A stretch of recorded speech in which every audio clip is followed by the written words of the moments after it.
పచ్చిమిరపకాయ టమోటా పచ్చడి. ఈ పచ్చడిని ఒక్కొక్కరు ఒక్కొక్క స్టైల్లో చేసుకుంటూ ఉంటారు. ఇది నాకు తెలిసి ever green recipe. Idli, dosa, vada, bonda లేదా వేడి వేడి అన్నంలోకి అయితే పర్ఫెక్ట్ మ్యాచ్.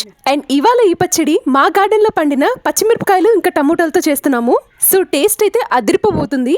ఎప్పుడైనా కారంగా పుల్లగా తినాలనిపిస్తే 15 minutesలో ఈజీగా చేసుకునేచ్చు ఈ రెసిపీని. ఇప్పుడు నేను చేయబోయే ఈ స్టైల్ ఆఫ్ పచ్చడి రాయలసీమలో ఎక్కువగా చేసుకుంటూ ఉంటారు.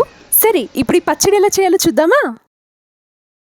ఈ పచ్చడికి కావాల్సిన మెయిన్ ఇంగ్రీడియంట్స్ టమోటాలు, పచ్చిమిరపకాయలు, ఎర్రగడ్డలు, చింతపండు, ఇంకా తాలింపు కోసం ఇక్కడ కనిపిస్తున్న తాలింపు దినుసులు.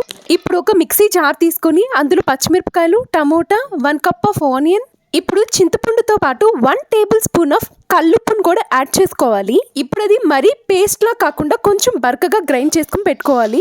ఇప్పుడు ప్యాన్ లో కొంచెం ఆయిల్ వేసి అది హీట్ అయ్యాక ఈ తాలింపు దినుసులన్నీ వేసేయాలి. దీంతో పాటు కరింపాకు కూడా యాడ్ చేసుకోవాలి. అండ్ ఇక్కడ ఒక ముఖ్య గమనిక, ఈ కరింపాకు కూడా మా చెట్లోదే. ఇందులో ఇప్పుడు 1/2 teaspoon పసుపు యాడ్ చేసి ఒకసారి మొత్తం కలిసేలా బాగా కలబెట్టాలి. మేమైతే ఆయిల్ చాలా తక్కువ యూజ్ చేస్తాం, మీకు కావాలంటే కొంచెం ఎక్కువ యాడ్ చేసుకోండి. సో ఇప్పుడు మిక్సీ పట్టి పెట్టుకున్న ఆ పేస్ట్ని ప్యాన్లోకి యాడ్ చేసుకోవాలి. ఇంకా ఒకసారి బాగా కలుపుకొని మూత పెట్టేసి ఇంకా ఆ వాటర్ అంతా ఎవోపరేట్ అయ్యేంత వరకు మూత తీసి అప్పుడప్పుడు కలుపుతూ ఉండాలి. సో ఇంకా అలా వాటర్ అంతా ఎవోపరేట్ అయిపోయిందంటే మనకి పచ్చడి రెడీ అయిపోయినట్టే. రాయలసీమలో అయితే సంగటి చేసుకున్నారంటే ఈ పచ్చడి ఉండాల్సిందే వాళ్ళకి. ఇంకా ఈ పచ్చడి మీకు నచ్చిందని అనుకుంటున్నాను. అండ్ ఇంట్లో పండించిన వెజిటేబుల్స్తో కర్రీ చేసుకొని తింటే ఆ టేస్టే వేరు కదా. మీరైతే సబ్స్క్రైబ్ చేసుకోవడం మర్చిపోకండి. సరే, మళ్ళీ కలుద్దాం. బాయ్.